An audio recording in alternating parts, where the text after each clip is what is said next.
People ought to know that back in 2008, actually, there was a huge referendum on the ballot to take away the power of redistricting from the state legislature because were constantly engaging in really partisan gerrymandering. What Prop 50 does is it temporarily takes away the power from the Independent Redistricting Commission to draw up congressional districts so the legislature can do it.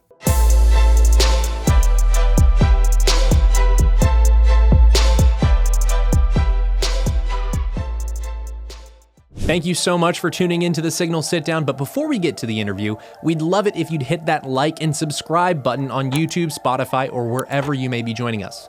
And please remember to give us a 5-star review because we love your feedback. Remember, it's your government, and together we'll expose how it really works and how to affect real change. Without further ado, here's the interview. We're a day out from Tuesday's elections as we're recording this. The redistricting wars are fully underway if they weren't already. Yeah. And Californians have decided to give Gavin Newsom the green light on a aggressive redistricting project in California. First, let's set the scene. Prop 50. What will it do? And what was the campaign like? Well, first of all, people ought to know that back in 2008, actually, there was a huge referendum on the ballot to take away the power of redistricting from the state legislature because were constantly engaging in really partisan gerrymandering. And in fact, voters overwhelmingly approved setting up a independent redistricting commission. In 2008, it was only to redo the state legislative districts for the state legislature. Well, in 2010, they had another referendum, which voters again overwhelmingly approved. And they said, oh, we're going to move congressional redistricting also to this independent commission. It took, what did we estimate? It was like upwards of $80 million that Soros-funded organizations and liberal donors just used to convince the voters to basically overturn what they had done before. What Prop 50 does is it temporarily takes away the power from the Independent Redistricting Commission to draw up congressional districts so the legislature can do it. And they're going to use that power to redraw the congressional districts. What's so ironic about this is, look, even with this independent commission, which was supposed to take politics out, the congressional districts were still gerrymandered. Mm-hmm. Republicans, I think in last year's election, got like 38%, almost close to 40% of the vote went for Trump. And yet, I think they only got like less than 20% of the Republican congressional seats. So they want to get rid of even those. So the Republicans don't have a single congressional seat in the state. That's what they're going to try to do. And life wasn't necessarily peachy for Republicans under the independent commission, as you so astutely pointed out, right? And this is the big progressive fallacy, is this idea that you can separate politics from the work of government and the work of governing. That, you can make a stronger argument for that when you're dealing with an issue like environmental regulation or climate change. Let's just depoliticize it. Let's let the experts do that. I think that's wrong because we live in a constitutional republic. Right. But it's an easier argument to make than let's take politics out of elections. Seems like a big stretch. No, it is, which is why just a couple of years ago, there was a case that ended up before the U.S. Supreme Court. It was called Rucho versus Common Cause. And this was filed by Democrats saying that if you engage in political gerrymandering, in other words, you draw up districts to favor one political party, that was unconstitutional. And the Supreme Court said, look, that's a political question.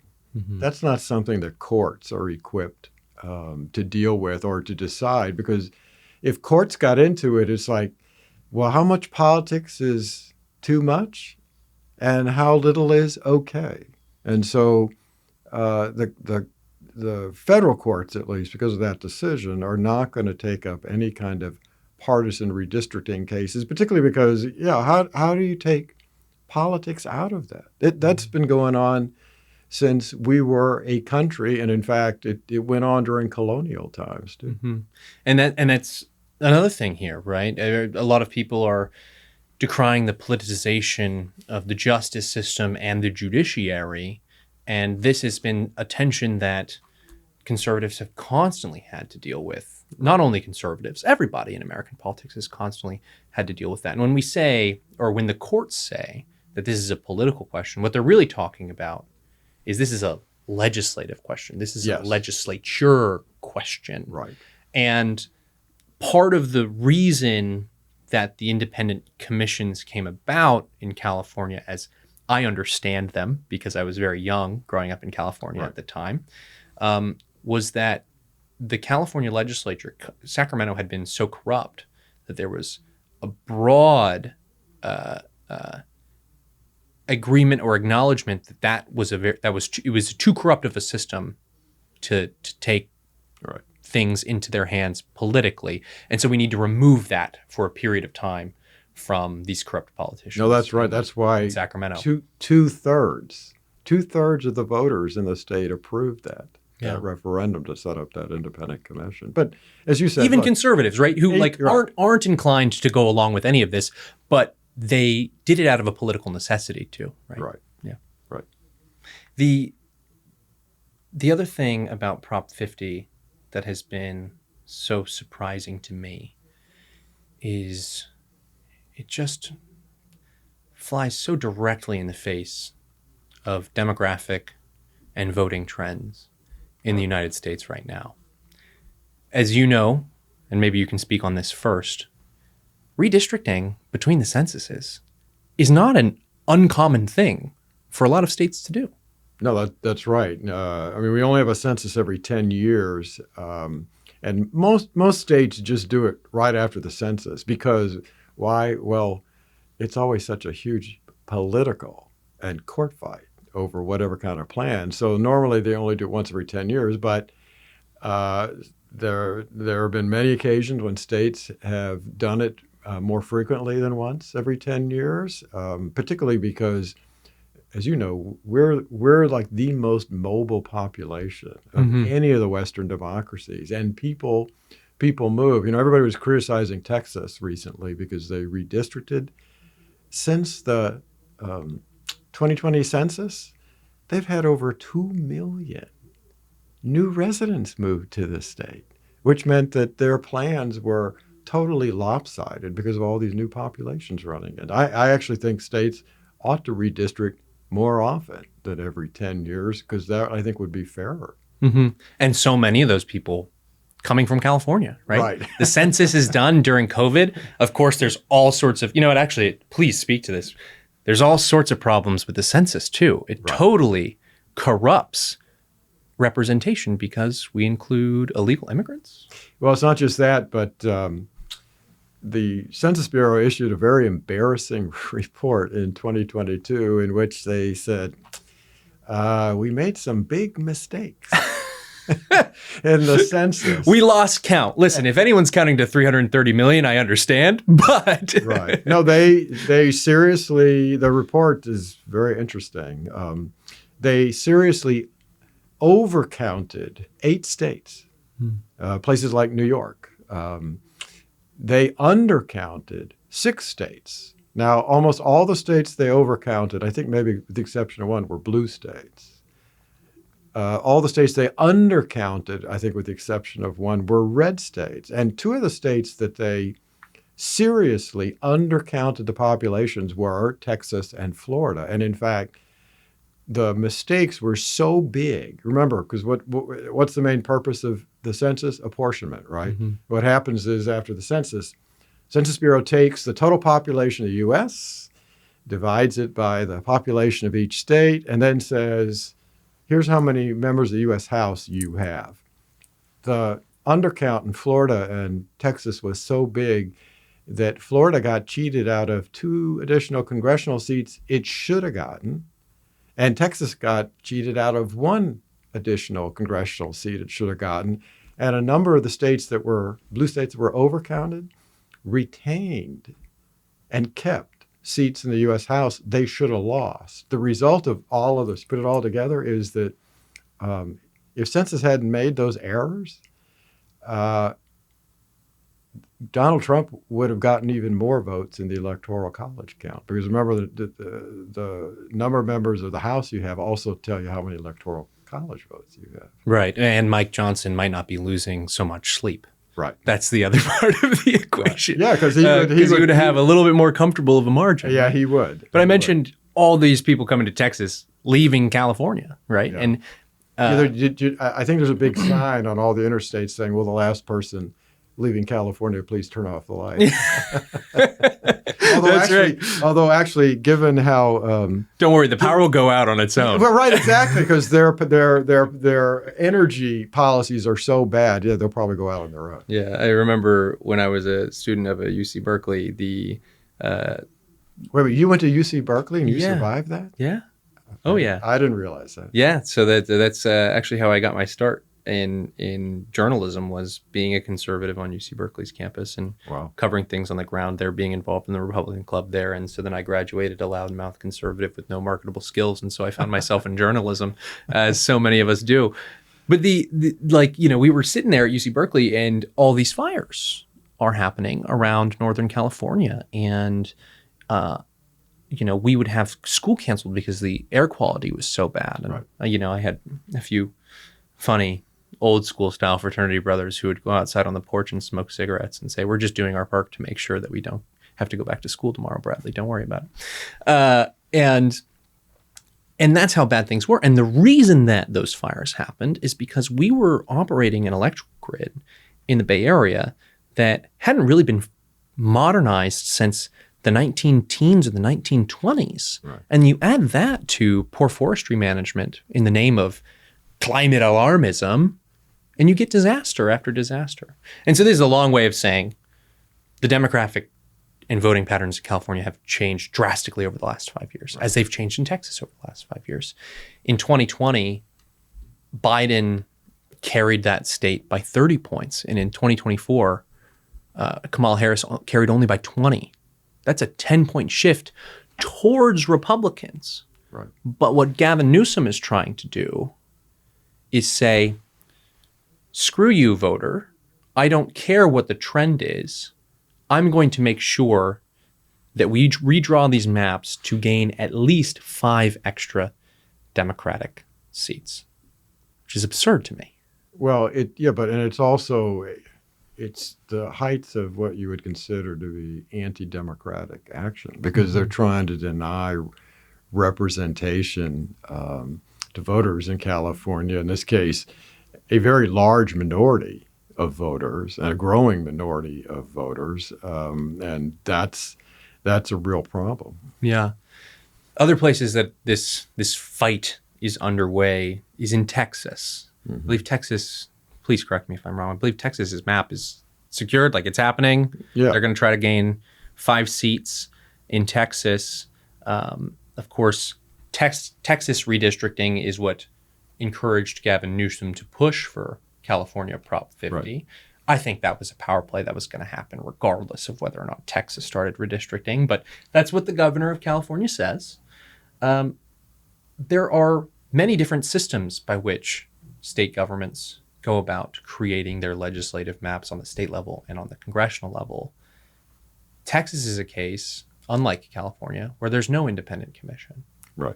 And so aside from a California-like system with an independent commission, when we're talking about states like Texas or Illinois or all these other states, what other models exist out there for these states to create their maps? Well, most of the states, the legislatures draw the maps because that's what the Constitution says. The Constitution gives that power directly to the state legislatures. A number of states have put in these supposedly independent redistricting commissions. The one thing I would remind people about that is that those commissions are made up of members appointed by who? Usually the state legislature and the governor. And anybody who thinks that all of those individuals have no partisan interests, I mean, come on. And at least legislators, when they drop districts, they're accountable to voters.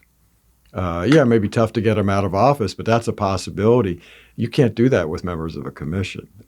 A couple of states also have what they call advisory commissions. So they'll set up a commission that's made up of appointees, often including everyday citizens, and they're supposed to come up with maps. But then the legislature gets the choice of whether to approve them or not.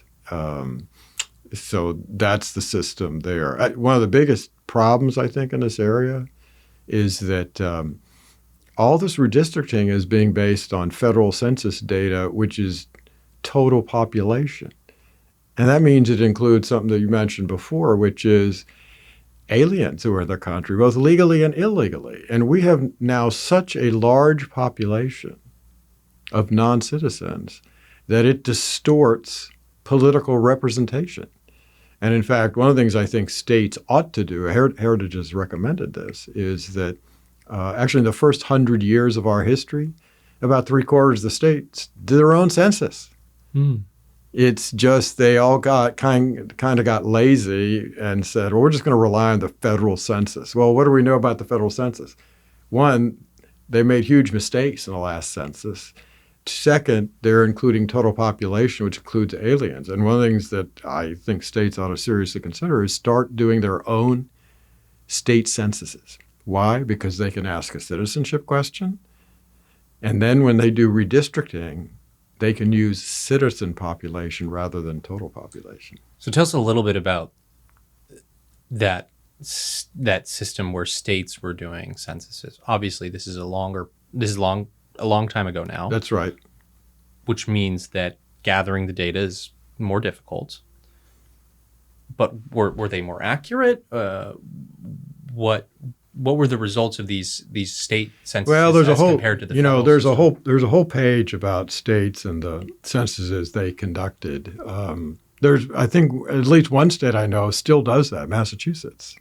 But I think the idea is it's kind of like the old saying that the closer government is to you, the better it is. Right. Because your local city council member, maybe the local county commissioner.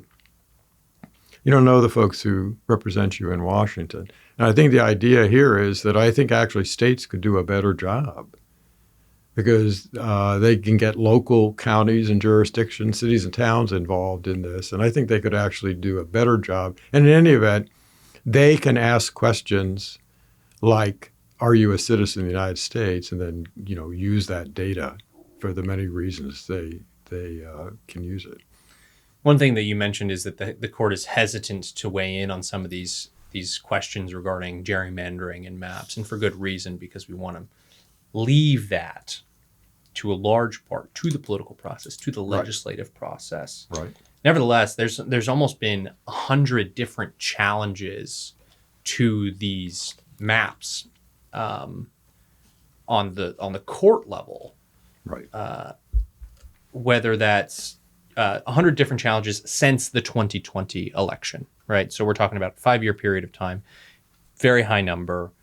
What questions do the courts consider in these different situations? Yeah, in fact, redistricting ends up in court so much that in a redistricting decision not too long ago that the Supreme Court issued, Justice Alito complained about that. He complained that they see more redistricting cases than anything else. Almost all the redistricting cases are filed under the Voting Rights Act. And the claim is always that a redistricting is racially discriminatory. The problem with the cases these days is, look, racial discrimination in the voting context, which unfortunately was present all over the place back in 1965 when the Voting Rights Act was that's virtually disappeared. Most of these lawsuits that are filed, they're claiming racial discrimination over redistricting. They're really about politics. And the problem is they have all these judges who don't understand the difference between politics and race. And what I mean by that is if Republicans, for example, control the legislature and they say, we don't want to see the race in the population data. All we want to see is voting patterns. And they draw up a plan that favors Republicans. Well, because Black Americans vote so cohesively for the Democratic Party, a lot of black voters may end up in Democratic districts. Right. We've talked about massive inroads with black voters on this show since 2024, but it's still not over 20%. No, exactly. And so too many judges look at that and they go, oh, well, you engaged in racial discrimination because you put all these black voters in these particular districts. Well, the legislature didn't do that. They weren't considering race. They were considering voting patterns. And that's why so many of these cases end up before the Supreme Court. In fact, there's a case right now pending called Louisiana versus Calais that just shows how difficult this is. Louisiana got sued after they drew up their new 6 congressional seats. After the 2020 election, they created one, what they call a black majority district, which black voters are a majority of the voters. They got sued by the NAACP saying, we deserve a second district because we're 30% of the population. So more race. Yeah, they wanted a policies, second. Not less. Yeah, they wanted a second black majority district. And a federal judge said, oh, yeah, you're a third of the population. You deserve a second seat. So what does the legislature do? They draw up a second seat. Which is in total contradiction to. Yes, which is why they got sued again. Yeah. They got sued by a second set of voters who said, wait a minute, you can't. 14th Amendment might have something to say. Yes, you can't do that. You used race to draw up this second district, and that's a violation of the Equal Protection Clause of the 14th Amendment. And a 3-judge court said, you're right. So what's Louisiana supposed to do? They're stuck between one federal judge saying, oh, you got to draw up this district according to race, and you got a second set of judges saying, well, you can't do that. That's the case that's now up before the U.S. Supreme Court. They had arguments a couple of weeks ago, and the Supreme Court's going to have to decide when, if ever, can you use race in the redistricting process. And the decision they come out with is going to have a big effect on redistricting across the country. Last episode, I had on my friend Helen Andrews, former colleague, who's been talking about this new theory of woke that's gaining traction. It's called the Great Feminization, but a great way to describe the controversy over what she's saying about woke and cancel culture is a term borrowed from my friend Michael Anton, which is the celebration parallax. So if you celebrate something, then you can say it with your chest, 10 toes down, right? More institutions are becoming female dominated. That's great. If you're not celebrating it and you simply observe that more institutions are becoming female, majority female, that's going to change those institutions, then you are just pilloried. And this is what we see happening. The celebration parallax is happening with redistricting, right, where people are attacking conservatives for saying they engaged in racial gerrymandering to create majority black districts. Right. And at the same time, the left is saying we need more historically black districts. We need more majority black districts. And that's good. And we're celebrating it. And so therefore, not only do we have the moral high ground according to our DEI hierarchy, but it's just in no way, shape, or form a principled stand here. It's all about power being wielded. And so tell us a little bit about that celebration parallax and the kind of weaponization of this issue by not only activists from the NAACP, but also by judges on federal courts. Yeah, and the judge problem is, unfortunately, because it's a combination of judges being confused, but it's also because, I hate to tell folks this, they've seen it. Barack Obama and Joe Biden nominated and got confirmed to the federal judiciary the most left-wing radical ideologues who've ever been judges in the entire history of the United States. A lot of them activists who came from advocacy organizations, and they see the courts not as a judicial body, but as basically a super legislative body they can use to put their policies into place. And that's a real problem. Plus, it's not just in the voting area. Remember how upset they were? They were so upset about the Supreme Court stopping admissions in colleges being based on race. And they were basically saying that, well, if you discriminate in favor of certain races with race, that's okay. But it's also okay to discriminate against other races depending on who they are, which is, to me, well, it's not only illegal, but it's like one of the most morally repugnant views I can possibly imagine, and yet they think that's just great. Yeah, celebration. It's all the celebation. It's happening. It's not happening, and it's good that it is. That's the other online phrase that is often used to describe a celebration parallax kind of phenomenon. And it's incredibly interesting that the judiciary now, kind of in a post-Chevron deference world, could find itself being more interventionist on issues of federal regulation more broadly, not only the redistricting and gerrymandering issue, but just generally the functions of the executive branch. And conservatives were for the repealing of Chevron deference, which interestingly came about because conservatives in the Reagan administration were tired of courts being involved with federal regulation. And so it's interesting to see how the political dynamics change over time when we're talking about the court's relationship to either legislative branch or the executive branch. But what are the prospects in a post-Chevron world for prudent court intervention in the activities of the administrative state if these radical judges make up so much of the federal judiciary? It's probably the biggest problem we have faced in a long time, because the problem is that you have judges, particularly federal district court judges, who don't care what the law says.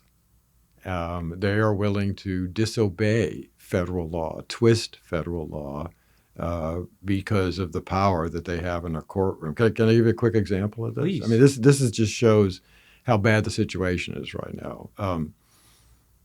Without getting into a long explanation of this, there's a federal law that gives the executive branch, specifically the Secretary of the Department of Homeland Security and the President, the ability to give what they call temporary protected status to aliens. And the statute is designed for things like environmental disasters. So, for example, a number of years ago when the huge hurricane hit Haiti, and a lot of Haitians were evacuated to the United States, they were given temporary protected status. What that meant was that they were not considered to be illegally in the U.S., right? They were lawfully in the U.S. That statute says TPS will be granted by the Secretary, it can be extended by the Secretary, and it can be terminated by the Secretary, and no federal court has jurisdiction to review the decision of the Secretary. So in other words, the federal courts can't come in and tell the Secretary of Homeland Security, oh, you have to give TPS to folks from Haiti. Or if she ends it, they can't come in and say, oh, you can't end TPS. And yet federal courts in San Francisco and the Ninth Circuit, they just did that. Secretary Nome ended temporary protected status for Venezuelans. And a federal judge out there issued an injunction saying, well, you can't do that. 3 judges on the Ninth Circuit upheld the injunction. Even though this legal question was already settled. Yeah, they don't have jurisdiction to do that. The federal law says that. Now, fortunately, the Supreme Court issued a stay of that. But that shows you, here you had 4 judges who were willing just to ignore the fact that federal laws say, you don't have any jurisdiction to even hear this case. And they just ignored it. And that's a problem that we're seeing throughout the federal judiciary. Well, and it's just, it's really disheartening. It is. When you think about it. And I can't help but wonder what the vote margins were in the Senate to confirm a lot of these judges. I mean, I don't know exactly who these radical judges are. I know what circuits they often operate in, that's for sure. But one thing that we've noticed over time is that judges were often confirmed by 70-30 votes and upwards, right? You had Supreme Court justices that you and I might disagree with vehemently, pass through with a vote of 98-2 or whatever it might be. Yeah, I have to say that ended in the last administration.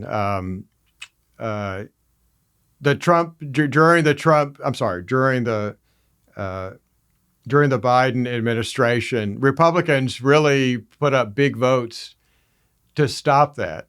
But they just kept getting outvoted. Yeah, and it's that era is over. But were each one of these votes, 52-48, or were they? Yeah, a lot of them were. They were very close. A lot of them were very close. At least is a point in Republicans' favor. I'm just I'm half expecting that a lot of these judges who will learn their names and learn their political ideology in the coming years as more and more court cases are brought to the fore. I was half expecting 20 Republicans to sign on to whatever nonsense is going on with the federal judiciary. Well, I will tell you that a colleague of mine, Tom Jipping, and I are we think we're going to start a series where we look at the worst decisions coming out of these courts every month or two, and we're going to give a dishonorable conduct award to the judges who issue the worst decisions. We actually the Daily Signal just actually published our first article like that, and to probably no surprise since I was talking about it, it went to that judge out in San Francisco who issued an injunction on TPS, even though federal law says you have no power to do anything about this. Mm-hmm. Yeah, the new maps that are being drawn, to circle back to our redistricting fights, when it's in Republicans' favor, often their strategy is to take a urban or suburban district and stretch it more into rural areas to increase Republican representation. Right. And the Democrat strategy is, there's really two different opposing strategies. The first is more districts within urban and suburban areas that lean Democratic. The second is to take an urban district and a rural district and stretch it into urban areas. This, I think, is really telling about the divides that currently exist in our country. Not, so frequently people talk about the coasts. People talk about, it's California and New York and Washington, D.C. versus heartland America.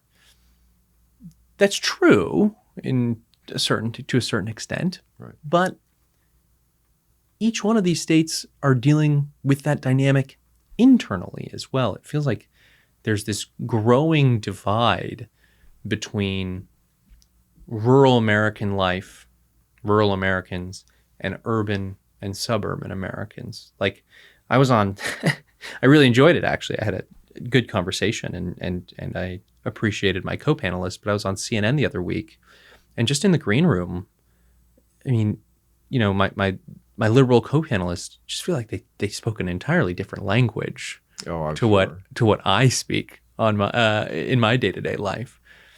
I mean, from a constitutional perspective,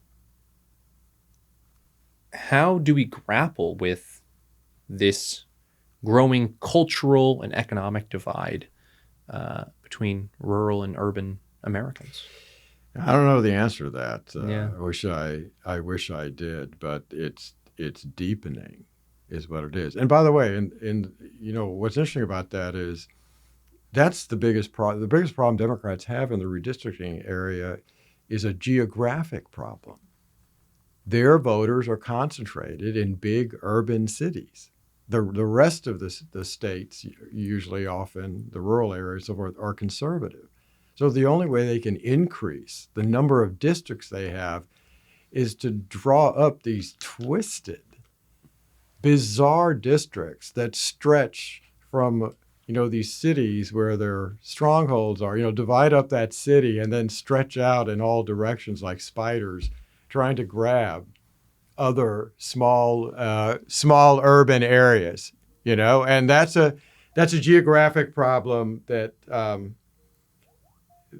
they just have a real problem dealing with. And that's why actually Democratic districts turn out to be the most bizarre, really, of all the kind of plans that are out there.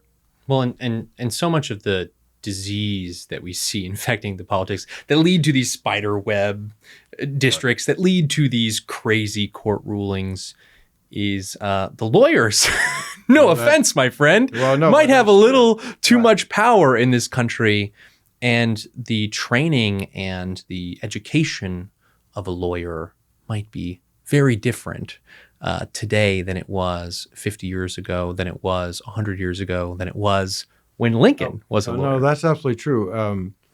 Actually, last year, a friend of mine, J. Christian Adams, he's the head of the Public Interest Legal Foundation. We actually did a series, 10-part series, on the top 10 law schools as rated by U.S. News and World Report. And what we did is we went and we wrote an article about each of the law schools where all we did is we looked at the curriculum. What are the courses being taught? What are the requirements? And the top 10 law schools, places like Yale, Harvard and stuff, they're not actually training lawyers anymore. All the courses are basically pushing them to become social justice warriors for the left. They're like training camps for the most radical groups. And all you have to do is look at the curriculums and look at the courses to see that. What were some of the most surprising things you found looking into those law schools? The standard criminal law class in these schools is that, the entire criminal justice system we have is racist. Prisons should be closed. Police should be defunded. That will take care of our crime problem in the U.S. because the only reason people commit crimes is because they're discriminated against. That's the kind of nonsense that's being taught at these schools, and those are the lawyers that are coming out of those. After writing that article, my biggest recommendation to anybody going to law school is do not go to those schools because you're spending a fortune, probably going in debt, and you're not going to be taught how to train. You're not going to be trained how to function as an everyday lawyer, doing the kind of work lawyers are going to do. And go to some of the better state schools around the country. That is incredibly concerning because criminal, that should be the most important foundational class. Right. If not 1A, 1B to your constitutional law class, Right. for sure. But when we're dealing with issues of constitutionalism, it's much more academic. We're dealing with whether or not criminals are going to be punished for murdering or raping people, and the procedures by which we go about that. And if you undermine trust in that, even more so than the Constitution, because I think the Constitution has been undermined for a century now, right? Right. But see, according to the professors teaching these classes, it's the criminals, they're the victims. Right. They're the victims of our racist society. And if you undermine that, then you really don't have a country anymore, right. and you don't have a civilization anymore. And we see that. Thank goodness that this has been such a focus of our conversation since the tragic assassination of Charlie Kirk. It's like all these left-wing organizations, some of them are NGOs, some of them are terrorist organizations like Antifa.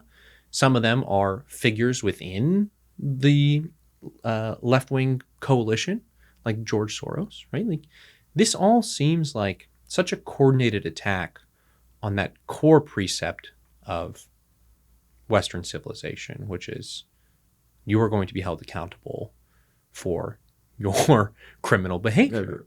And this this undermining of trust in that system seems even more concerning than the undermining of trust in the Constitution from where I sit, because cashless bail, opening the jails, Mamdani winning in New York City, that seems to be the bigger threat to me, at least. It is, because it's killing people. Mm-hmm.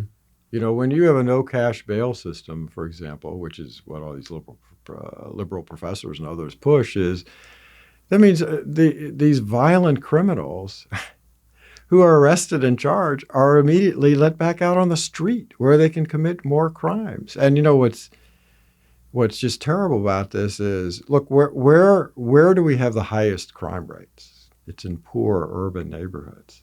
And so those are the people who really get hurt by these kind of policies. It's not the liberals who support those policies who live in high rises on Fifth Avenue in New York and have all kinds of security and protection to keep them from getting hurt by these policies. Right. Limousine liberalism. Yes. Right. To put it succinctly. And yeah, the idea that this is an organic evolution in the way that people are thinking about our country, right? Like, because Mamdani won, I think, on a platform of affordability in New York City before anything else, that means that the American people are actually for these anti-law and order policies. But that's not true. None of this is organic. No. This is funded and it's organized. And you've done some research into the funding and organization of this by George Soros and his efforts to infiltrate certain district attorneys' offices across the country. Where does that effort stand now? Because people are talking about it. It's been mainstreamed. I remember at the very beginning of this, Newt Gingrich went on a network and said that George Soros was funding this type of activity, and nobody wanted to touch it with a 10-foot pole, even though we had federal election FEC paperwork showing that that was the case. And now this has been mainstreamed in American politics. The left knows it, the right knows it, and has been going after it. But it's going on a little bit more behind the scenes now, right? It's not making as many headlines necessarily because it doesn't have the shock value anymore. We all know what George Soros and folks like that are up to. Right. Plus, it's not as popular anymore because people have seen the results of it. Right. And so where do those efforts stand now? How are the lefts trying to game it, not only from an intellectual perspective, but how are they trying to game it on the ground in politics? Well, they've been backing off is the issue.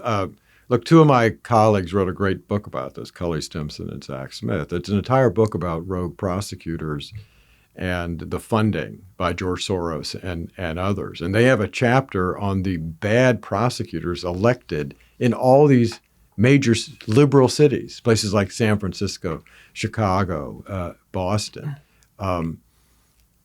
The crime rates after these prosecutors went in jumped so steeply, and many of those cities became so unlivable that many of those prosecutors have been actually thrown out of office by liberal voters in those cities. So they're having real problems to continuing to push this, which is why they've gotten a lot quieter about it. Some of these prosecutors, unfortunately, are still in office. There's a lot of money going into their election campaign coffers to help keep them in office.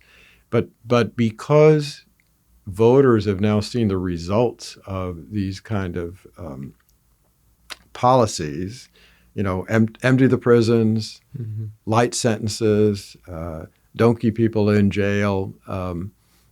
They're having problems pushing this and continuing to push it. And like I said, a number of these prosecutors have been thrown out of office. Yeah. Yeah, I can't help but think I know a few cities in history, thanks to my Christian education growing up, that became sanctuaries for criminal behavior. typically doesn't end well for No, cities. And if you look back, you might turn into a pillar of salt. The other topic that I really want to talk to you about is what's happening just across the street right now at the Supreme Court. Right. And that is this tariff case that has found its way to the Supreme Court. Everybody remembers Liberation Day and all the big poster boards and Trump's tariffing of the world at different rates. Right. Through the use of IEEPA, which, first off, let's just start here. What are the legal questions that the court is addressing with this case against Trump tariffs? Keep in mind that and look, I'm not going to comment on whether tariffs are a good idea or a bad idea economically. There's a lot of disagreement about that. Just the legal issue. It's the legal issue, right? Remember, find people on both sides. Yeah. Trump's imposed basically two kinds of tariffs. He's imposed tariffs, for example, on Mexico and Canada because they're not doing enough to stop fentanyl from coming into the United States, which is an extremely dangerous drug. Other countries he's imposed tariffs on because he says that they have put up huge barriers to our products and that has led to a huge trade deficit. In both of those situations, he's using this federal law was passed in the 1970s. That federal law gives the president the power under unusual and extraordinary circumstances that could hurt the national security and economy of the United States to regulate the export and import of goods from particular countries. That's basically the statute. Well, the Supreme Court's never interpreted that statute. Mm-hmm. So the legal questions before the court are, one, are both of those situations, the poisoning of Americans through fentanyl, the huge trade deficit, is that an extraordinary emergency situation? Okay. If they decide it is, does the language say, because the language in there doesn't say the president can impose tariffs. What it says is he can regulate the export and importation of goods from particular countries. And what the Justice Department is arguing is, well, if you're regulating the importation of goods from a particular country, obviously you can impose tariffs. Right. It is a form of regulation. It is a form of regulation. So they'll have to decide those two issues before they can make a final decision on whether the president has basically acted within the statutory authority given to him by Congress. Well, and the other interesting part of this, too, is no president has used IEEPA before to put tariffs in place, but previous presidents have, of course, utilized IEEPA. Bill Clinton used IEEPA. George W. Bush used IEEPA. Right. President Barack Obama used IEEPA. And they used IEEPA to completely shut down imports and exports, trade with certain foreign countries, with rogue actors. Right. And from where I sit, a complete and total ban on trade with a foreign country seems a more severe type of regulation than a tariff, which seems it's for sure a regulation. We'll use that term. Maybe they reject that outright. But it seems like a more severe regulation than a tariff, a less severe regulation. Well, so I think about that? I mean, I don't disagree with you. Right. But like I said, the courts never interpreted this statute. So I have no idea how they're going to rule on this. I tend to think that they are not going to want to question the judgment of the president when it comes to whether a particular situation meets the threats that's outlined in the statute. In other words, does the court want to substitute the judgment of courts for whether or not the trade deficit, which is huge, does that constitute an economic emergency? Right. Who should decide that, the president or the courts? Well, and then broaden that out even further, right?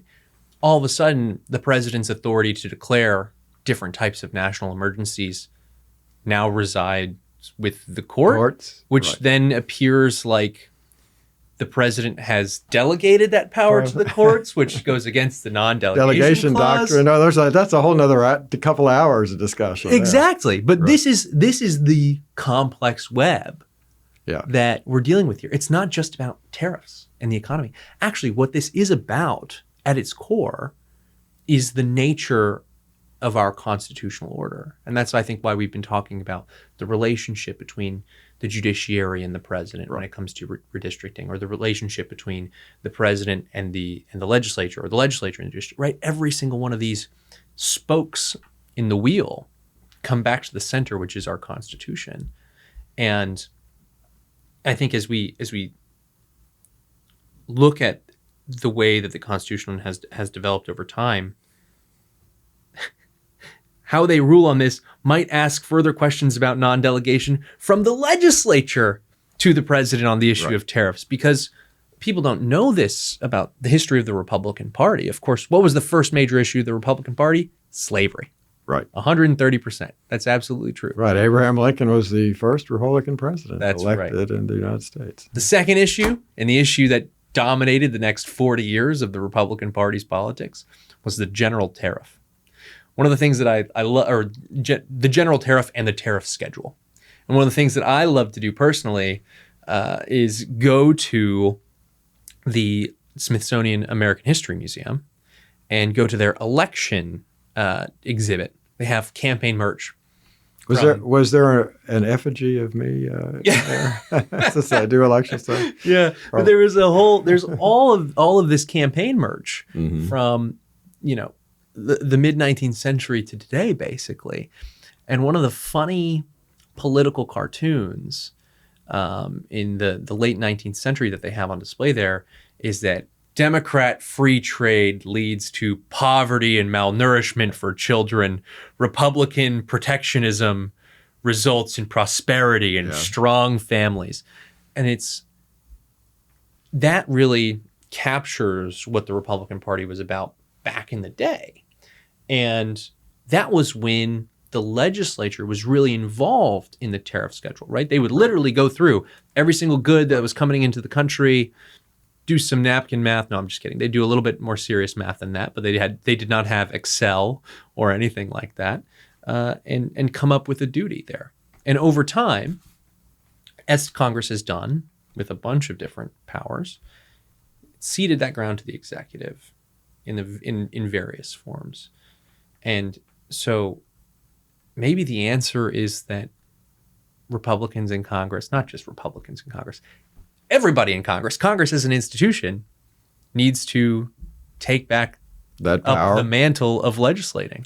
Well, another big difference, though, for people to remember, is that that used to be the way the federal government was funded. Yeah. Before the constitutional amendment that put in the income tax, which, of course, all Americans hate.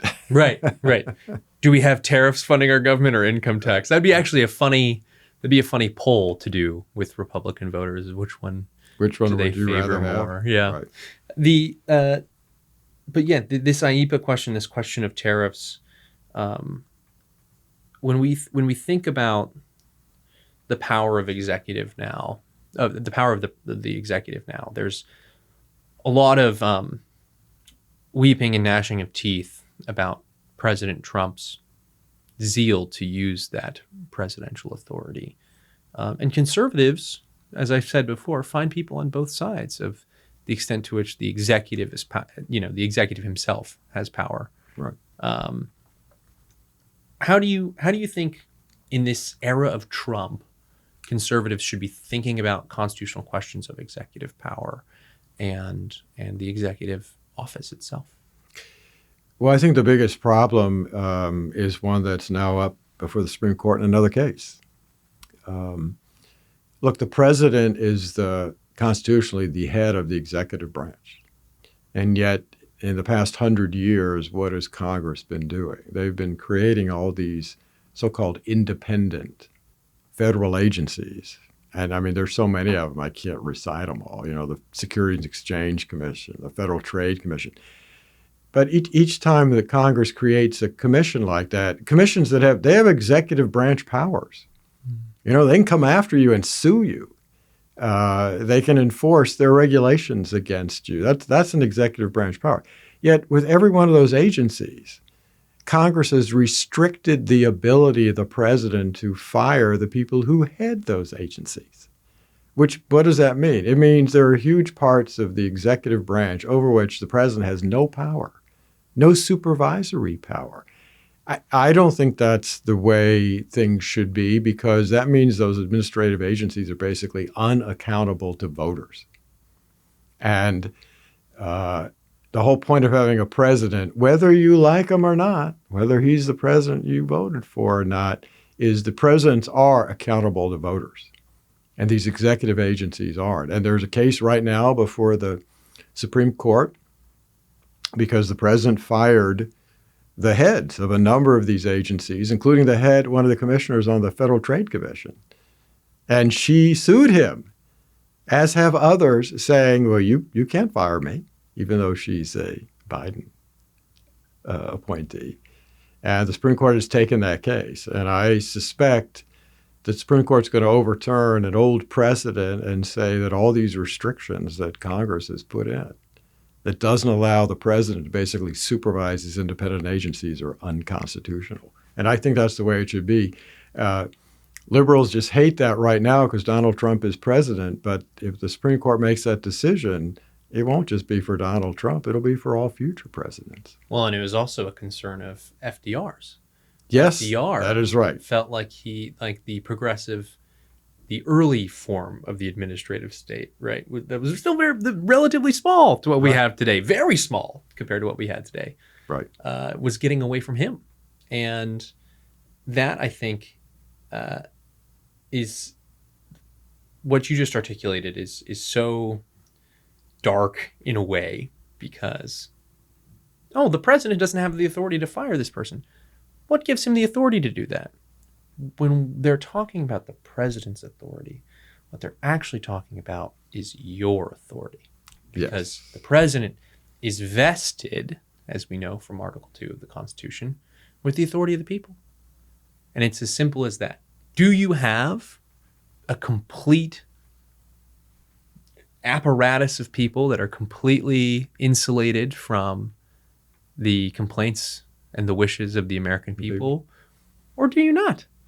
Well, but see, that's what the progressive movement wanted, because they thought the American people just weren't smart enough to govern themselves. And so they were the ones that came up with these so-called independent agencies staffed by experts who will be removed from the political process and therefore unaccountable to voters. Mm-hmm. And that's the system we have today, which is really the fourth branch of government, the administrative state, all these huge federal agencies that have enormous power over Americans. Hans von Spakovsky, thank you so much for coming on the Signal Sitdown. Thanks for having me.